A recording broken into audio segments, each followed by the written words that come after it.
Good evening, everybody. My name is Ken Rosenthal. I'm a park naturalist at Gulf Branch Nature Center. And today we're going to do a little introduction to winter waterfowl. Um, to start off, I want to point out that I will not be tackling every species of waterfowl that you'd be able to see in the waters around Arlington County, because that would take a couple more hours than what I actually have.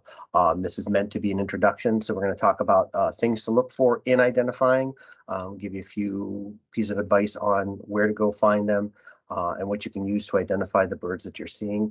And if anybody has any questions at all during the presentation, please feel free to unmute and ask me at that moment, because I find that that tends to be more helpful. I don't want to miss the moment or lose the question.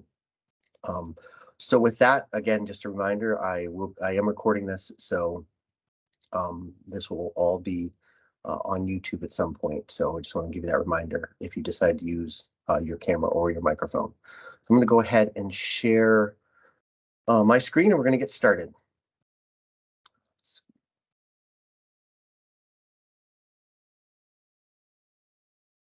So hopefully everybody's seeing a whole bunch of ducks, because that's what we're going to talk about. So again, thank you for joining me this evening. We're going to do a little intro to winter waterfowl. We are in Arlington County. Well, I am. So that's where I base my talk out of here. So this is a bar chart from eBird. If you ever get into birding, I recommend eBird. It's a fun way to keep your life list. It's digitally saved. It also contributes to a big bank of data that is used by Cornell University. So the nice thing about that is you're also contributing to citizen science all at the same time. They have a massive amount of data in there, and they do some really neat stuff with it, and they're able to look at trends in populations. And so I recommend that. If you've never looked at a bar chart before, and hopefully you can see my cursor, but I'm going to try to describe it as well as best I can also. At the top, there is the row of months, January through December. And then you'll see there's a line for species of birds, in some cases. General groupings like goose species is about halfway down. That's for someone that saw a goose but couldn't really identify which goose it was. There are some hybrids and some other choices like that as well. So there's a lot of interesting things in here. But what I want to bring it down to is about 1, 2, 3, 4, 5, 6, 7th line down. 6th line down is Canada goose. You can see those green bars are pretty thick. This is a pretty common bird. It's seen regularly year round. Okay, so this is, and we'll talk about the Canada goose a little bit, but this isn't really my target. My target is more like the birds down here at the bottom. So if you go down to underneath the second blue bar, you'll see northern shoveler and gadwall and American widgeon. And there are green bars at the beginning and the ends of the year, but there's that big gap in summer. A lot of the ducks that you can take advantage of with their seasonal movements, the way to take advantage of that is to see them in the winter, because they're going to go back up north, and the days are much longer. There's more time to eat and gather food. Probably even less predators up there than there are here, and so they move up there to breed. So, and when I talk north, I'm talking, Canada, Alaska, just further north than us. And so we only get these visitors during the winter months. So that's why we're doing a waterfowl intro in the middle of January. And the water doesn't freeze as much here, which can be a problem up there, which is also one of the reasons they move southward for the winter months. So this is a bar chart for Arlington. You can see it's kind of sparse with the exception of the Canada goose. The wood duck is pretty solid. Mallard, of course, is as solid or even more solid than the Canada goose. But you can see a few down here at the bottom, a few species of ducks represented there. If we take a look at the next line here, there's more ducks, so I'm just continuing down the list of birds. And again, you can see most of them have a pretty significant gap through the summer months. The hooded merganser is one of the exceptions. This is a duck that does nest in the area. There's a few good spaces to go see them. Huntley Meadows is one. I always see a hooded merganser female out there with several youngsters in tow. Usually less and less the longer they're out there, because there's a lot of snapping turtles in that wetland as well. But they do nest here. But generally, this big gap is letting you know that most of these species head somewhere else to breed, and so they're not here during the summer months. Now, the other artifact to this data, because you always want to consider how data is collected so that you're using it properly. The other artifact to this data is most of the water around here is technically in DC. And so this is the DC bar chart with the beginning of that bar chart again. So we're back to snow goose here. There's slightly a couple more species here because this strong green band right in the middle, that's Canada goose. And you can see there's 2 extra lines here that weren't in the Arlington list. The Arlington list is the columns on the left. And then I didn't list the species, but just the bar charts on the right for DC. And again, this is because a lot of, there are many birders who feel if they see the birds in the water, they have to list them as a DC count instead of where they're standing, which might be Arlington or Henry, I think. Because the water in the Potomac is always seems to be either Maryland or DC. So that's one little artifact that will kind of affect how these bar charts look as well.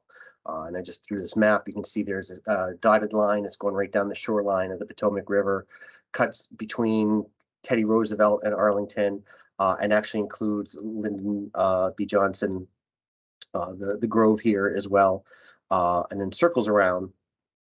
And so Arlington, Gravelly Point, which is this spot here just north of Reagan National Airport, which is a nice park.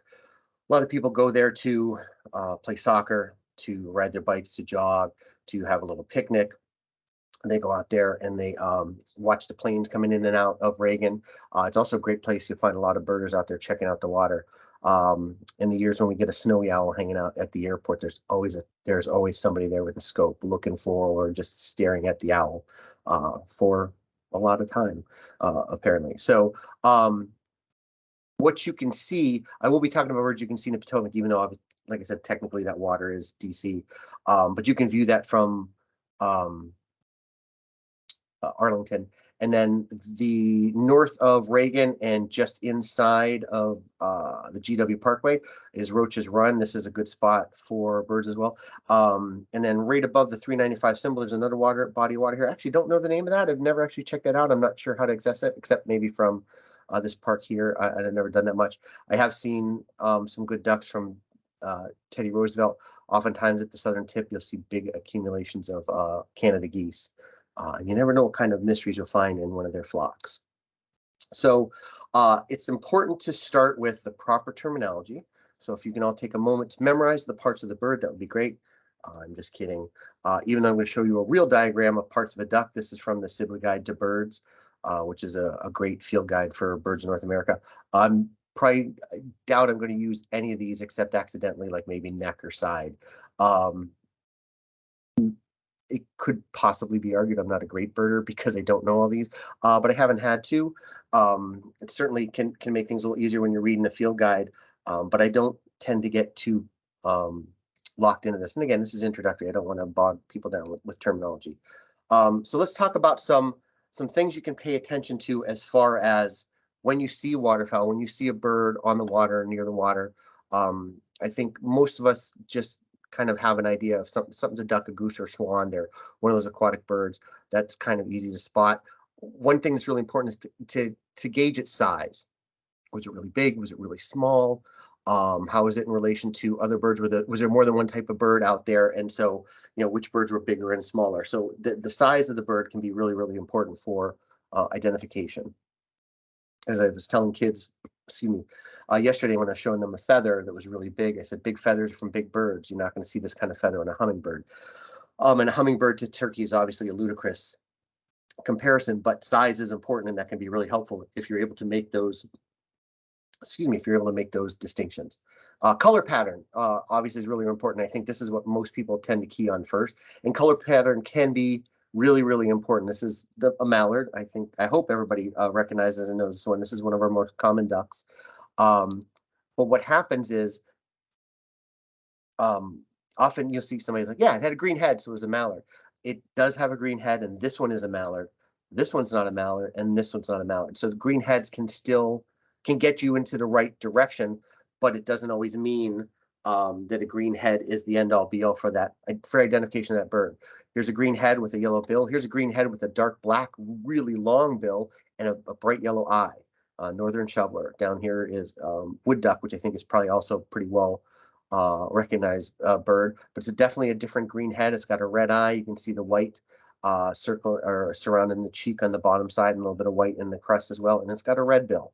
So a little bit extra attention to color pattern would be really helpful. Don't just signal out one characteristic if you can. You know, if you've got a color pattern, try to get more than one color. You can see the side of the mallard is gray. The side of the shoveler here has got a big chestnut patch in between two white spots. That's very diagnostic and helpful to identify as well. It's also helpful if you can recognize ducks in flight, because sometimes you're only going to see them as a flyover, or they're going to fly by, or you get there and they take off before you even got your binoculars out, and your only chances to catch them on the fly, because they're not going to land in the pond that you can see. They're heading to 3 ponds over. I got lucky with this one because these are all shovelers. They have, again, that really long bill, and that helps them to be diagnostic. But there would be other patterns as well. I know some hunters who are very good at, they actually hunt duck and goose, and they're very good at their duck ID, especially in the air, because they got to make sure they're getting the right birds. And so these wing patches here that's dark with this white stripe is probably also something that's helpful in identifying. But again, that bill was a dead giveaway as they were flying by that these were all shovelers. And you know what? If you got the time, sleeping ducks can be really, really helpful to be able to identify them too. Again, it's a sitting duck, but with a head gone, I feel like as humans, we tend to identify with the heads of things first, because that's how we recognize each other's through facial recognition. And so being able to recognize the other parts of the duck as they're resting is important. Most of these, I believe, are canvasbacks. I think there's a couple females over here right on the left edge. And the 2 ducks in the back that are really dark, that are lower than the gulls, are, I think, American black ducks. So there's, and again, if you do this for a while, it should get much, much easier. I don't think ducks are nearly as hard as gulls, as sparrows, or female fall can be really tough. Don't forget about sexual dimorphism. Many of the duck species, not all of them, many of our waterfowl species are sexually dimorphic, and so the male and the female look different. Again, on the left, very familiar. This is our mallard duck, the green head, the lighter body. You see the white ring on the neck, and then the female is I think she's got a nice combination of light and dark brown, but she's definitely a different color than the male. And we're going to come back to this one too, because the female's coloration is actually problematic between identification with another species of duck that can be found around here. On the right, these are long-tailed ducks, and you can see again the difference between the male and the female. And males, again, typically tend to be brighter colored than the females. They use those colors to help attract the females in their displays during courtship. Behavior is key. Okay, we'll talk about habitat, we'll talk about behavior. What are the birds doing? These are female mergansers, and the birds, not the middle one obviously is taking a peek around, but the 2 on the right and the left of it, the middle merganser, they are actually looking underwater to see if there's anything to dive for. So these are diving ducks, and they're peeking underwater to look for food. Loons will also do this behavior, as will some other diving ducks. So that can help get you into at least the right category for figuring out what kind of bird you're looking at. Are they in a big flock? These are snow geese, snow geese. Snow geese are a flyover bird for us. This is the most you're going to see them is this, and I think one other slide later on. I'm not going to talk about snow geese a lot because they're not regular around here. We do get accidentals, but they're typically something you have to go out into the coast for, along Prime Hook or Bombay Hook National Wildlife Refuges out in Delaware, Cape Henlopen, along the coast there. This is where these birds tend to overwinter. They do fly over, and sometimes you can hear them at night as they're moving. But this, a bunch of white birds, like these are not swans. You don't see swans in these numbers. This is snow geese, and so that behavior of flocking can still help you out. And then on the right are some wood ducks, and they're sitting on a box. Most of our ducks do not perch in trees. Wood ducks are able to do that. Wood ducks nest in tree cavities over water, and that's why this wood duck box is so good, because it's on a post over some water. So they are checking it out to see if it's a good spot. This is also in Huntley Meadows, and it's the only time I've ever seen. I know wood ducks can perch in trees. This is the only time I've ever seen it. I got super excited, and my camera might have been a little shaky when I saw that to get that picture. Habitat is really important. Upper bird is a common merganser. Lower bird is a red-breasted merganser. If you get it look like this, it's, I think, really easy to tell the difference. You get that really bright white side on the common merganser, sleek, smooth head, as opposed to the red-breasted merganser, which will look like it's having a bad hair day. Okay, and that eye is very red and stands out from the darker eye on the common there. Its side is not as white. You can see a gray kind of stripe and a white stripe, and then the black back. So they are easy to identify, I think, up close, but oftentimes you're going to see these from a distance. They're diving birds and looking for fish. They tend to be in deeper bodies of water. Common mergansers, the bird on the top, are ones that are usually coming inland. So if you're going to find one of these along the Potomac, doesn't mean it's always a common, but it's often more likely that you're going to see a common and a red-breasted. But if you're not sure, you can always, check on your list of merganser. And you're like, I got one of them, and I'm not sure. But typically inland, you're going to see the common much more than you're going to see the red-breasted.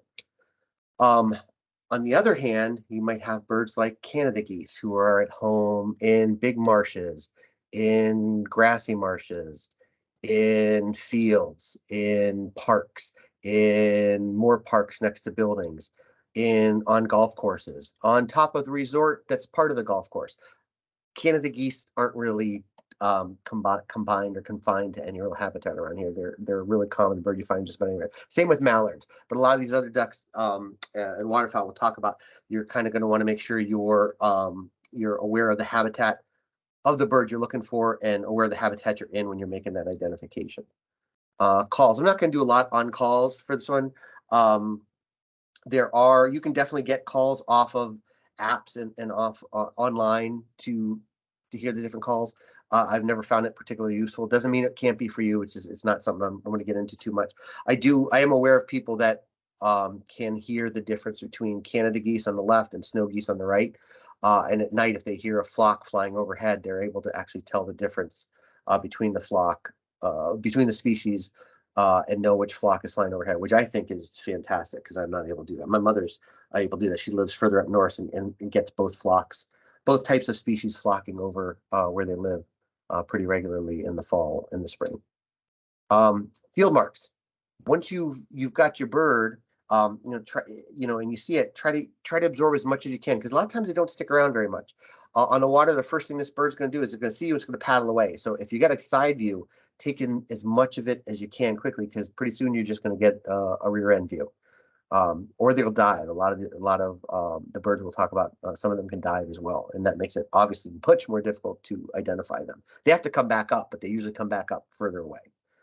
You might get lucky and they get closer, but they usually realize their mistake and they don't do that again. So, again, songs, calls, noises, and making any noises. There are some birds that, like I said, I don't do calls a lot for waterfowl, but there are some noises that can help get you to the right point. The size, is it small? Is it big? And what habitat are we in?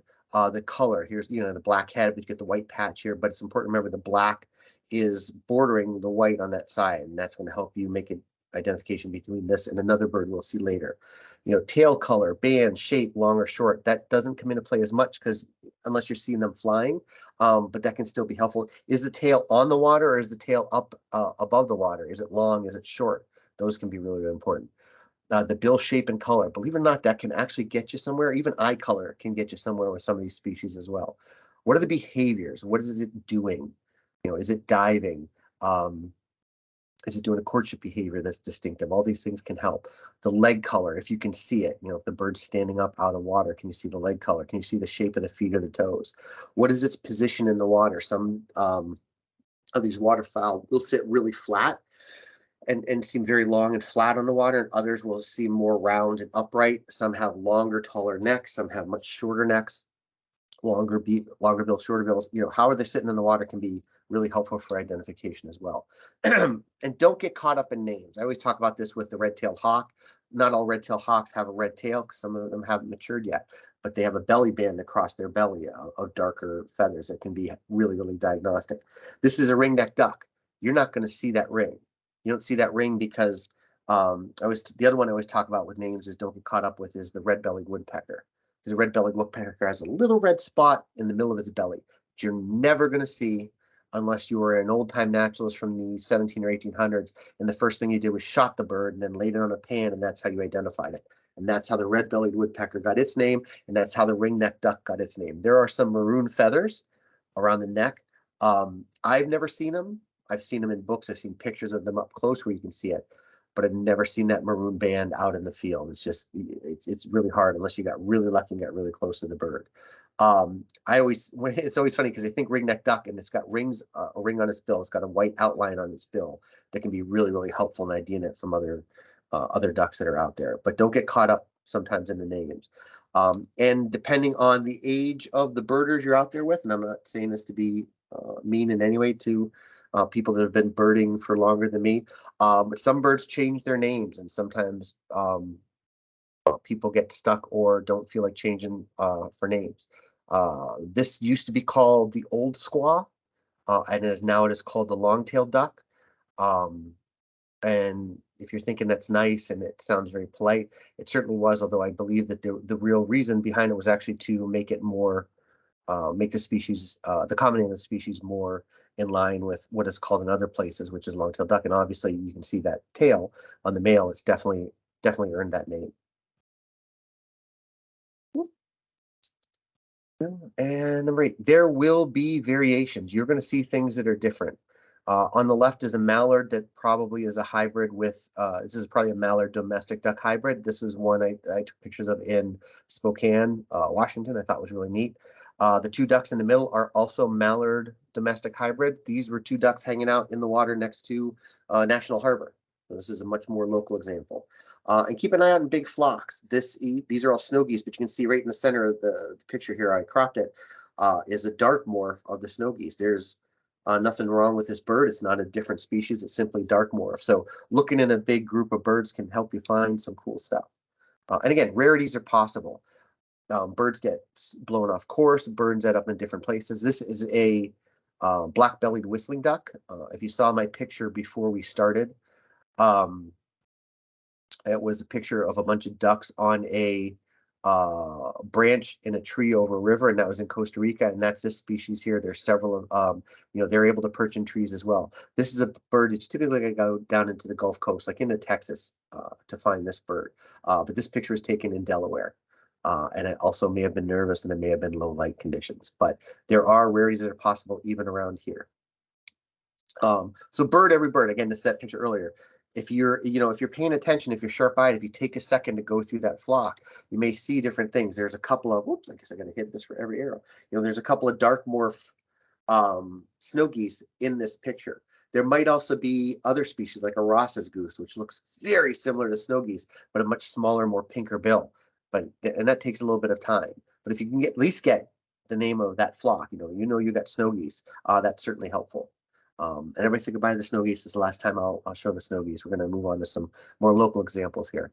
A couple of groups we won't be talking about, just to make sure we're all on the same page. I'm not going to talk about gulls because I could spend 4 hours on gulls and still not know what I'm talking about, and still probably have you confused. Gull plumage can be something else. But gulls can be very confusing, and there's a lot of variation in this group, but I'm pretty sure these are all ring-billed gulls. Ring-billed gulls are probably the most common gulls you're going to see in the area, and thankfully and appropriately, they have a ring around their bill. So this is the most common birds you're going to see. Excuse me, the most common gull that you're going to see.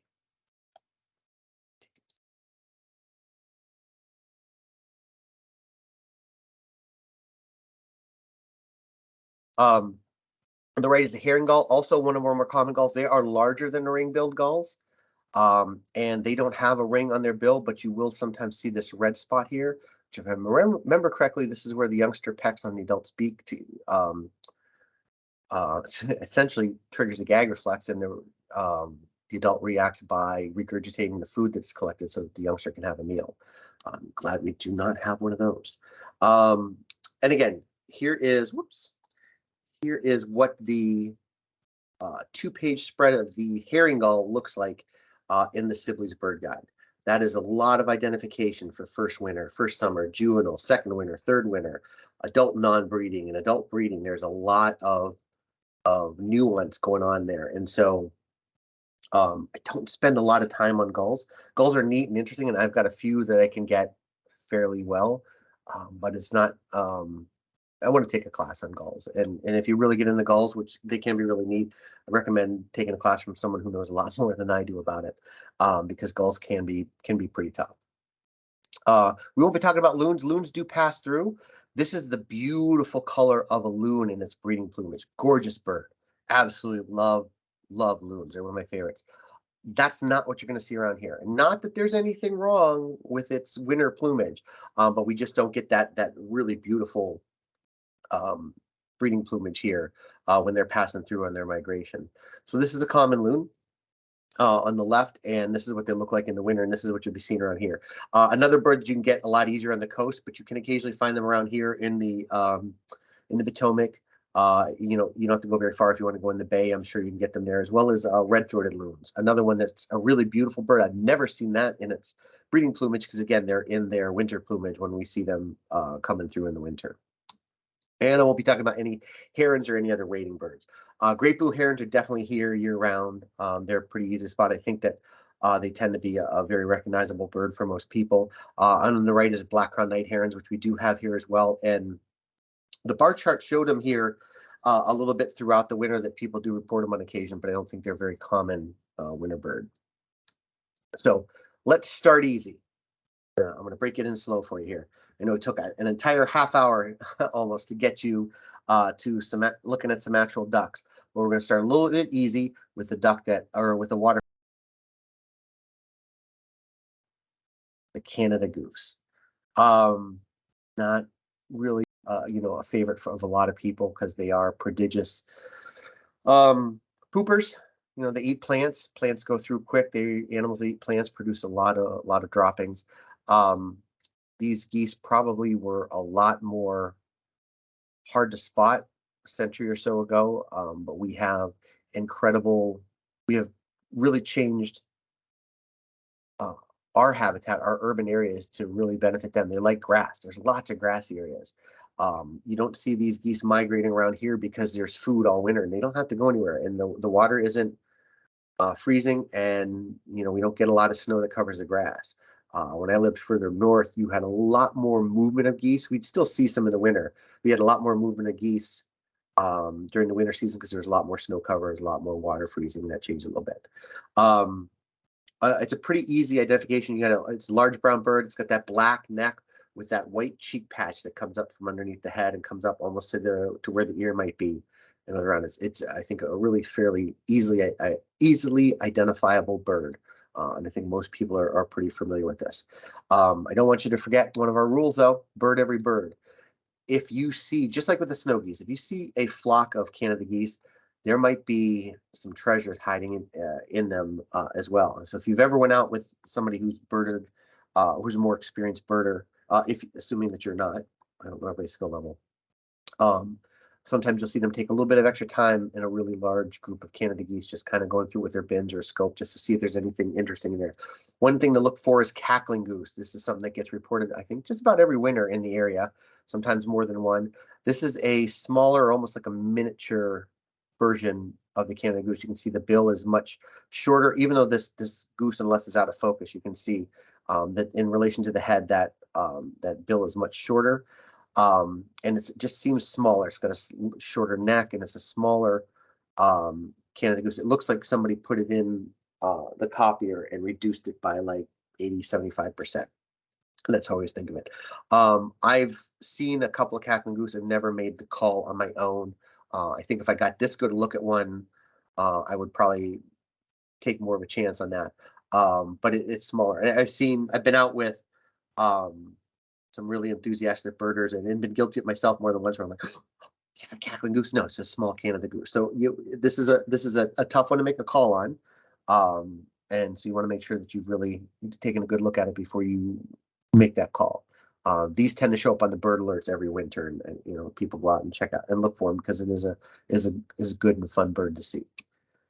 You might also find more on the coast. I don't know that I've ever seen one in Arlington. More on the coast, you might find brant. These are much darker, look like a darker version of Canada geese, like You know, if you were baking geese, these were left in a little bit longer in the oven or the toaster, and they got a little more burnt, just a lot more black to them. They look like, I think they're, if I remember correctly, they're a little bit smaller than Canadas as well, but they're much darker. Again, most of the time I've seen brands, it's been out along the coast on Delaware or Maryland on the ocean.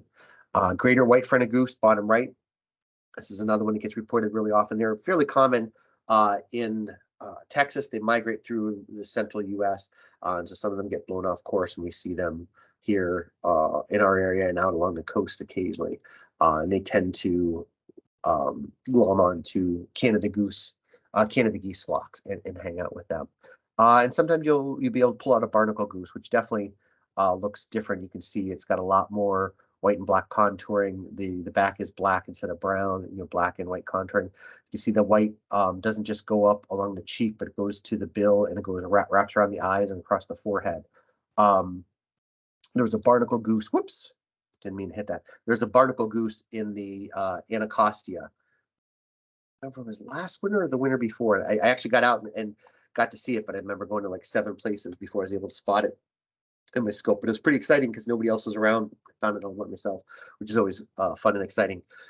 But this is something that doesn't happen here very often. And again, this is one that's not going to show up in those bar charts in Arlington because it always tends to be, they tend to be in the river, so they tend to be in more DC list than Arlington. But these are all little things you may find. And there are other species that have popped up in Canada goose flocks in the eastern US as well. So again, bird every bird. Don't just, oh, Canada geese and just move on.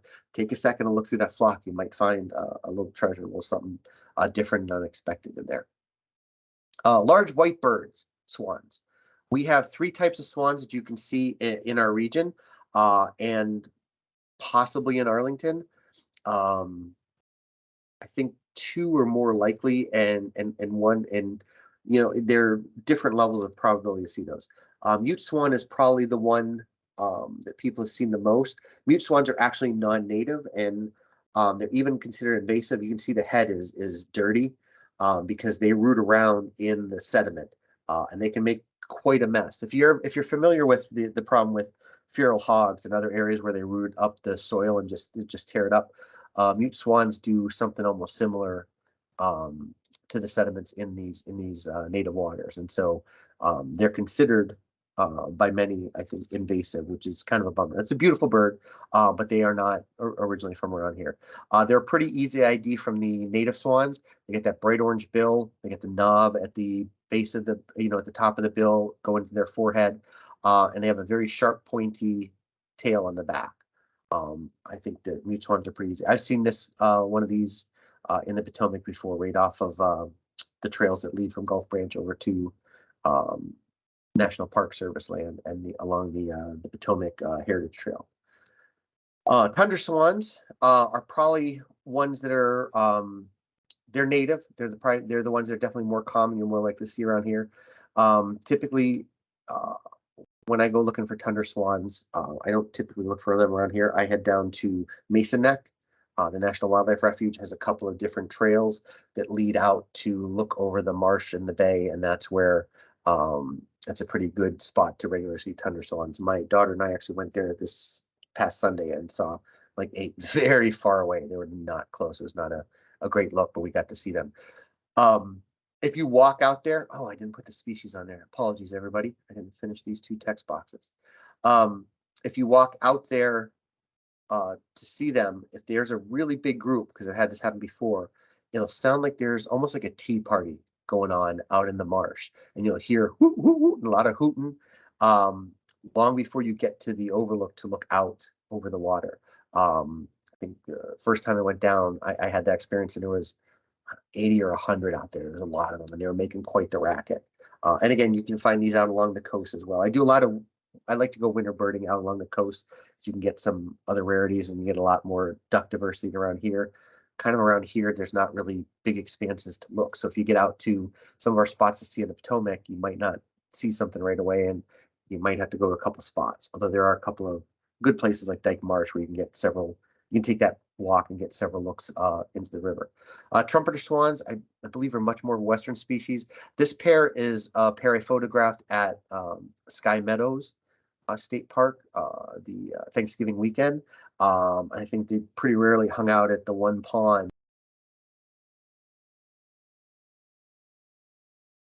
Maybe a Turner fishing pond, and they've been there pretty regularly. And you can see that one on the right is actually got a tag, and I'm sure several people have called that one in. I think that these trumpeters do show up there pretty regularly. For swans that are not mute swans, you've got to look at their face if you're going to do it. The shape of the bill.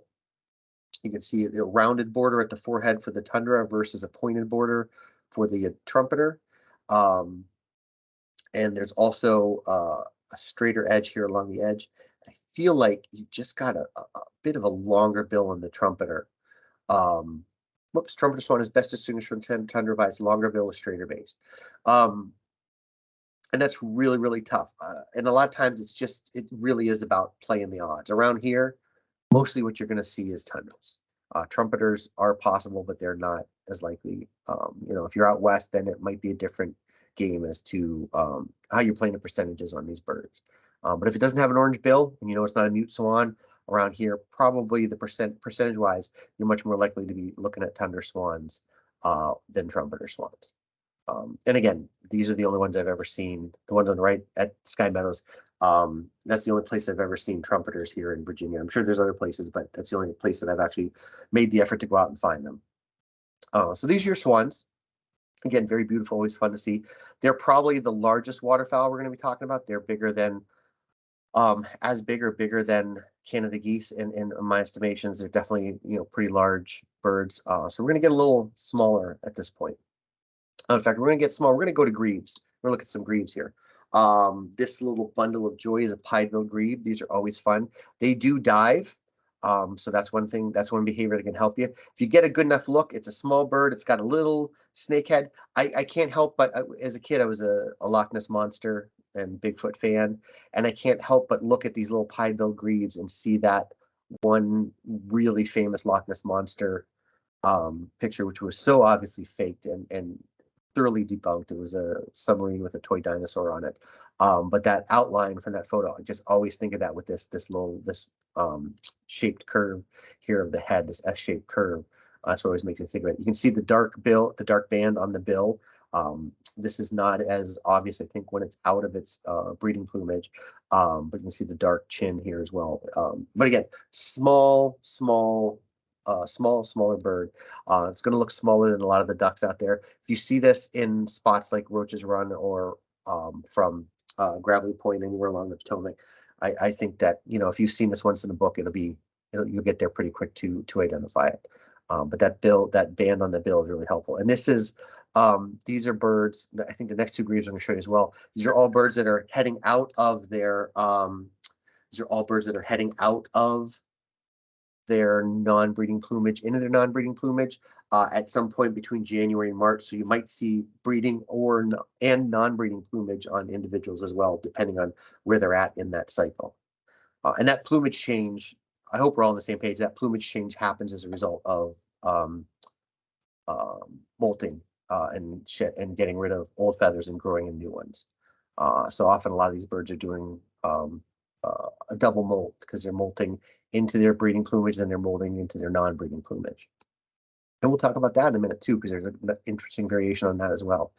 You'll also see horned grebes and redneck grebes. I try to keep a year list each year, and so on my checklist for the winter is always trying to get out and get a horned grebe, either off the Potomac at like Gravelly Point, maybe getting lucky and see one Roach's Run, or going down somewhere like Occoquan National Wildlife Refuge and getting one in the river or the bay down there. Horned grebe, these are beautiful birds, by the way. The horned grebe, you see that nice orange stripe through the eye from the bill to the back of the head. And if you get it from a little more of a profile, it's got really fancy hair. Always reminds me of some pop singers' hairs. It's just out like a little fan. Redneck grebes, you can see the reddish neck. They got the big white cheek patch back past where the ear would be, and then the dark top to the head, and then the lighter bill. These redneck grebes, even though this picture is smaller than the horn grebe, they're not to scale. The rednecks are a good 4 or 5 inches, probably longer than the horn grebe. But you're not going to typically see either of these in the breeding color around here. More likely, you're going to see them in their non-breeding plumage.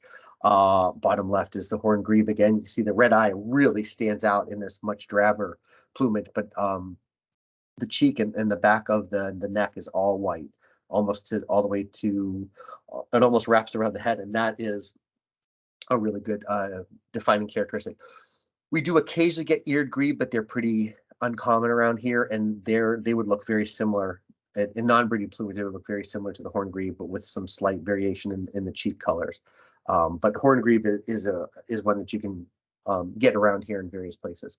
And the redneck grebe, again, this is probably a little too big, but a lot more similar in how the two look in size if you're looking at their two winter pictures. And again, it's much longer bill in relation to its head. The head's a little, to me, almost like squished a little bit more. It's a little bit squished and drawn out. Apparently, I think of Play-Doh a lot when I'm doing ID for my birds. But that longer bill, and then it's a little bit of a longer body. It's less rounded, a little more flat in its profile. And again, it's 4 or 5 inches longer than the horn grebe as well, so it's going to look a little bit larger. Redneck grebe, we don't get as much around here. I remember a couple of years ago, they showed up pretty regularly one winter because there was a freeze over on the Great Lakes, and when the Great Lakes freeze over, that's where a lot of these birds overwinter. Then they have to move on to other spots, and so they spread out more into the eastern U.S., and so we saw a lot of them. Unfortunately, with some of the climate trends we're currently experiencing, I don't know how often we're going to see these birds around here anymore. Another small bird, not a grebe, is a coot, American coot. These are sometimes a little easier to see in the winter. In the winter, they tend to flock. You might find them a lot more spaced out and more solitary or paired up in the summer months, but in the winter, you tend to find them in these big flocks. And again, this is another one of those flocks where you got to bird every bird, because there's a lot of grebes here. If you're seeing my cursor, there's actually a redhead duck right in there. There's another redhead right there to the back of the group. I feel like earlier when I looked, there's a cormorant behind all the coots, but these are American coots. One really neat thing about these coots, this is another one of those points where if you're able to see the feet, that's a very, very helpful thing. Because unlike ducks and geese who have webbed feet, the coot has webbed toes. Check those out. Each of the toes is individually webbed, and that's what they use to push themselves through the water. I always thought that was kind of neat. Don't see that very often. This is actually a Eurasian coot. I took a picture of when I was over in London one time, and I happened to get really lucky with the picture, and you're able to see the feet. And it was a bird in a public park, so I was used to seeing people probably expecting food from me. But I was able to actually get a good look at those feet, and they're very different from what more people typically expect from geese and ducks and swans. All right, finally, ducks. We got some ducks. Let's talk about the greenheads. Remember those guys? Besides the mallard, we were looking at the wood duck on the northern shoveler. And again, you can see I tried to include, I didn't put a female wood duck in. I tried to include females when I could because of that dimorphism. A lot of the ducks, the males and females look very similar, but also like a lot of our other birds. If you ever seen a cardinal, you got a red cardinal and the female's brown. It looks just like the male, except she's brown instead of red, but otherwise the shapes and a lot of the other markings are similar. And you get the same thing here with the shoveler. The male shoveler is to the right. It's got the green head, the chestnut patch on the side, the darker back, dark black, really long bill. They definitely use that for rooting around and finding food. But the two females behind him have that same shape of bill. It's just orange, and then most of their body is the different colors of brown and kind of resemble female mallards. And if you look at that genus name, spatula, I think it's just so fantastically relevant to what the bills of these ducks look like. They're these big, long, really flat bills that they use to root around in the water. And the female wood duck is very similar, but definitely does not have all these colors, the male wood duck. And of course, if we're talking about green heads, we've got the mallard, which I've talked about before. You get the green head, you got this dark breast, you get the white on the side and dark back. The female has the different tones of brown. You can see that orange bill with the brown patch in the middle. When the males go through, oh yeah, I'm going to talk about another species. Now the problem around here is sometimes it can be difficult to distinguish the female from the American black duck. The American black duck kind of looks like a male mallard that's in its that has out of its breeding plumage. It might also look like it can also be confusing with a female mallard for people that aren't used to seeing it. I chose this picture specifically because you could see a very marked, a very obvious demarcation between the chest and the neck, between the darker color here, which that's always helped me when I'm able to see that. That bill is bright yellow, and the bill is always going to be a helpful identification. But you can see there's a faint, looks like a faint stripe through the eye. So sometimes when you're looking at mallards outside of the breeding season, you also see that stripe through the eye there. Sorry, this is a grainy cell phone picture, but it was exactly what I wanted to show you. If you look at the different color here, this is a bright yellow bill. This bill is a little more of a greenish color. This is actually a mallard, and this is a male in the eclipse plumage.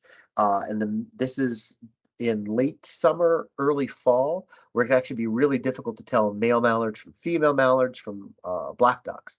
And they can look like just one big patch of all the same ducks. And if I remember this correctly, I think mallards even go through a period where they're flightless during this time because they shed so many of their flight feathers in order to grow new ones, that they're flightless for a period of time. And so they spend a lot of time on the water trying to stay away as much as, probably stay away from land as much as possible because they don't have that defense to fly away anymore. So this eclipse plumage can make it really difficult. For the ducks that go through this, mid to late summer when they go through their eclipse plumage, they can be difficult to tell from females. And when they come out of this plumage, they're going to start right into what is called their pre-alternate molt. And the alternate, that alternate just means that they're going into their breeding plumage. So they have a really short time between their two molts because of the way it happens like this. So I guess you kind of already know the one on the left here, mallard or American black duck. Put them all up together. This is a mallard male, and it's eclipse plumage on the left. The mallard female on the right, because again, you see that orange bill with that brown saddle and that brown spot in the middle. That is diagnostic. If you've got an orange bill with a brown patch in the middle, that's a female mallard, and that's going to help you get away from these black ducks here in the center who have more of an olive bill. They got that stripe through the eye, that faint stripe through the eye, which can help them. You can see how they can be confused from the male mallard here. And again, this picture here was taken at Gravelly Point also in late summer, and so those colors, and sometimes they're indistinguishable, can be really hard. It's really tough to check that out. I believe there might have also been a patch on the bill here that made it different. There is if I can remember correctly, is the mallard. There's one of the mallard species. There's a black spot on the gape, and that is the mottled duck, not a mallard species, a mottled duck, which we don't find around here. And that one little spot on part of the bill can help identify it from female mallards and eclipse mallards as well. So there are a few ducks that can be really difficult because of that, which it seems funny because this is probably the most common and easily identifiable duck for most people around here, at least the male is. Like I said, some of the females can make it, the female plumage can make it tougher for identification for some species. Let's take a look at the mergansers. Running out of time here. Mergansers are also diving ducks, but I included them with the green heads because 2 out of 3 of them have green heads, and 2 out of 3 ain't bad. Sorry, couldn't resist. You can see the females are drabber in color, have much less bright coloration on their heads, but they all look like they're kind of having bad hair days, especially the female red-breasted. If you remember the red-breasted merganser who wasn't in his breeding pose in the earlier picture, he had that wild crest of feathers on the back there, and the females tend to have that. And again, here with the red-breasted female, the feathers are sticking up and out, whereas on the common merganser, the female has the feathers that stick out, but just back. They're not up on the top as well. And so it'll get you that difference. And you can see the common merganser has that bright white side. It's very different from the gray and the white on the side of the red-breasted. And then the red-breasted, some of its neck is white, but it goes into a brown mottled patch on the chest where the white from the neck of the merganser just merges with the white on the side. And so that, again, even if you're seeing them from a far distance, that the bright white on the side of that common merganser should be a helpful and quick identification for you, even if they're far away. Obviously, the hooded merganser looks very different from the other two. It's also smaller. The red-breasted and common are similar in size. The hooded merganser, is black around the head, except for that big white patch, and its back is black, and there's a little brown on the side. That's the male. The female, also smaller. She's got a brown crest that's very similar shape to the males. You tend to find them in more sheltered ponds. This is, again, you find them in Huntley Meadows is a really good spot. You might find them in areas along the Potomac, but they're always going to be close to shore. These mergansers here really like to be out where they can find fish, and they like deeper water. Common merganser is going to really like the middle of the Potomac, areas on the bay. The red-breasted is something you're going to find more out along the coast. But all three you can run into, certainly the common and the hooded, in Arlington. And our redheads. Two of the redhead ducks that you'll find around here is the canvasback on the left and the redhead on the right, with their females as well. And their females, again, are much more subdued in coloration, but the shapes of the head of these two species is what's going to get you the identification you need. So if you look at, and unfortunately this is what happens when you use public domain photos, you don't always get the resolution you need, but we can still see enough here to recognize that the shape of the bill and head on the two is different. The canvasback on the left I've always heard it. I learned it as a ski slope, and it works for me. This is long ski slope or ramp where there's more curve on the redhead, but the bill is also a different color. The bill on the canvasback is all dark. It's all black, where there's two-tone here. There's a lightish, almost bluish color, bluish gray with a dark tip on the redhead. And so that's going to get you there. And again, the top of their head is shaped a little differently as well. But that's going to get you the difference between these two. And again, these are two of our largest diving ducks. They're also going to be diving. When I showed you the picture earlier where I said it's important to know what your ducks look like sleeping, those canvasbacks were some of the sleepers out there, maybe a couple of redheads too. Speaking of diving ducks, these are my favorite local diving ducks. They're absolutely adorable to watch. These are buffleheads. I made a point when I was pointing out the male hooded merganser that the top of his head had a black edging to that white patch. On the bufflehead, you don't see that. So what looks like essentially, if you're looking at a clock face, you get the one arm going to the 12, one going to the 9, and it's all white between there. That carries around to the other side. There's no border on that back, and so that's really helpful. These are also smaller, I think, than even hoodies. And they're adorable. You might find them in groups of 2 or 3. You might find them in much larger groups. The male is the one in the center. The rest of these are all females. You can see they have a smaller white patch to the rear of the eye. And that's important because occasionally we get something called a common goldeneye, which is a smaller diving duck, and their white patches in the front of their eye, between their eye and their bill. And so that white patch is going to help you tell the difference between a female bufflehead and a common goldeneye. And again, these are birds that do really good diving. I try not to tell too many stories, but one of my favorite stories about a bufflehead, we were on a bird trip that we ended up just canceling midway through. We were about an hour in, and it was just raining so bad we had to come back. It just wasn't worth it. But one of the things we did get to see at this one place in Maryland was this poor bufflehead who had an eagle trying to kept diving at it. So the eagle was diving at the bufflehead, and the bufflehead would go under the water, and then he would pop back up, and he would look every which way trying to see where the eagle was, and the eagle would come back down, and they went through this 4 or 5 times, and finally the eagle was like, this is a bad bet, and it moved on to something else. And so the bufflehead won the day because it just kept diving, and the eagle wasn't going to go in the water after it. It was pretty fun to watch. So, and again, they tend to be really active. I think they're really fun to watch. This is a bird you should be able to see at Roach's Run along Gravelly Point and other spots along the Potomac. Ringneck duck we talked about earlier on the left. You'll often find them out with lesser scops and greater scops. The coloration on that bill, those white lines on the back and the front are going to help you tell the difference from the scops. The lesser scop on the top is more likely to be inland. The greater scop is more likely to be out along the coast. They can be pretty difficult to see apart or to identify apart. I will tell you that if you're not sure if you have ringneck duck or not, with the scop or by itself, that little shoulder spur there is really diagnostic for at least getting you to know that you've got a ringneck duck and it's not one of the scop. The scop don't have that. There are ways to look at the top and sides of the scop to get a good ID. I struggle with the scops, but I did want to throw this out because I thought this was really nice. If you're able to see them, the other problem is seeing them this close. Having optics that can either get you this good a look or lucking into seeing them closer than you usually do, because they're usually out in the deep water as well. But the greater scop has a shorter rounded head. It's highest in the front, as opposed to the lesser scop, which has a taller, flatter head that's crested towards the back.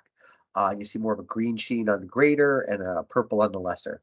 But again, you got to have the light right. You got to have decent optics to see that. A lot of times on my bird list, I just put scop. So let's go birding. If you want to see some of these ducks, what do you need to do? You can spend a lot of money on expensive gear. You don't necessarily have to. I don't take all the books with me, but I usually take a scope and my bins, especially if I'm going out to look for ducks.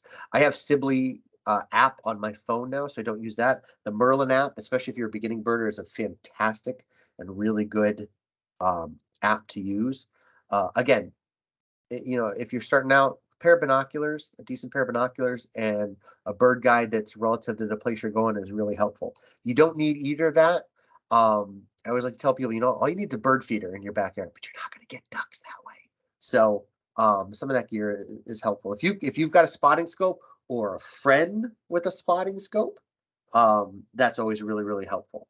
A friend who likes to share with their spotting scope, that's important too. This is from my last year's winter raptor identification, but I wanted to use this slide because the Kaufman Field Guide to Advanced Birding has a lot of extra stuff that's not in the regular Kaufman guide that can help you with your identification of all kinds of different birds, but also waterfowl. Identify Yourself has a couple sections on difficult waterfowl to parse through that's really helpful. And it has you can see I got it tagged up there. There's a lot of good stuff in this. I use this book a lot when I'm doing programs, but also trying to figure out my own bird IDs, especially from photos. The Crossley ID guide, there is a waterfowl version of that out there. The Crossley ID guide in general, if you just get the regular one, is also pretty good. But what he's done with this book is a very good job making these panorama with all these photos of these birds in all these different positions, so you can see all these different poses. To me, it doesn't work as well for some of the passerines, the perching birds, the flycatchers, and the warblers and that, but it's a great system for raptors. I have the raptors guide, obviously, and for waterfowl, and so it's a really good book. And he also puts in quizzes where he'll put one of these big pictures with all the birds and like identify these birds by the numbers or letters, and it's a quiz that you can use to help make yourself better. So I recommend that. And obviously, Hawks in Flight is not what we're talking about, but there are some other really good books and pamphlets out there about duck identification that can help you out. The top hot spots in Arlington, according to eBird, Fort C. Smith, Potomac Overlook, Long Branch. Forget about it. Well, Long Branch is the stream at the one side there by Glen Carlin, but I don't know how helpful that is. Gravelly Point, Roach's Run, number 4 and 5. These are the places you want to go if you're going to look for birds in the water. In addition to waterfowl, you can also get osprey in the right season. You can get bald eagle year-round, kingfisher year-round, some of the herons. So there's a lot of good birds to see there. Upton Hills, Inland, Potomac Heritage Trail. Along there's a lot of spots on the Potomac. You might see some good stuff. Park.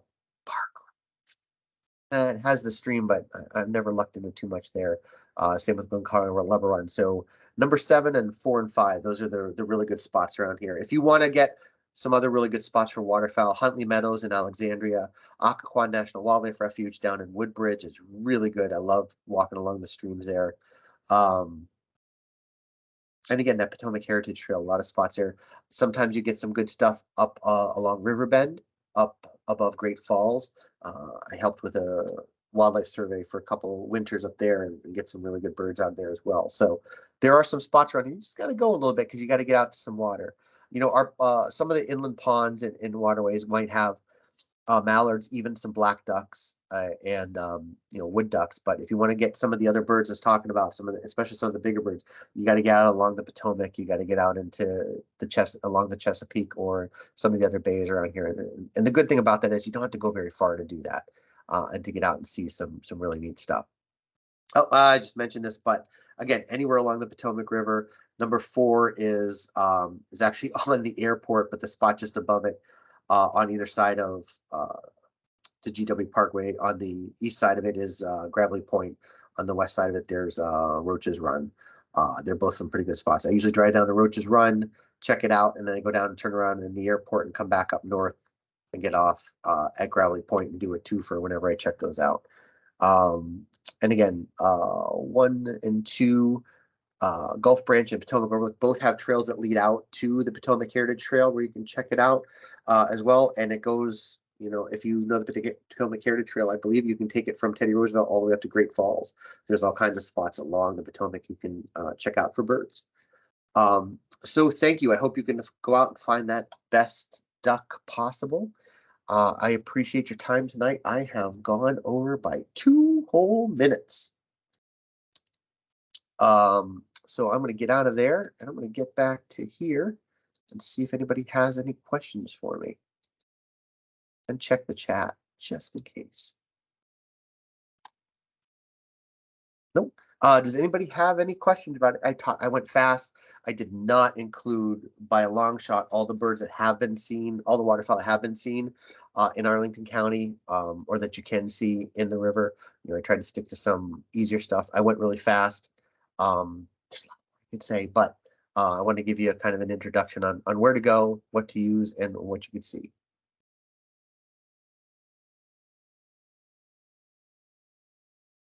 Get questions anymore. I don't know if everybody's asleep or if I just did that good a job. I want to believe the latter, but are there any questions?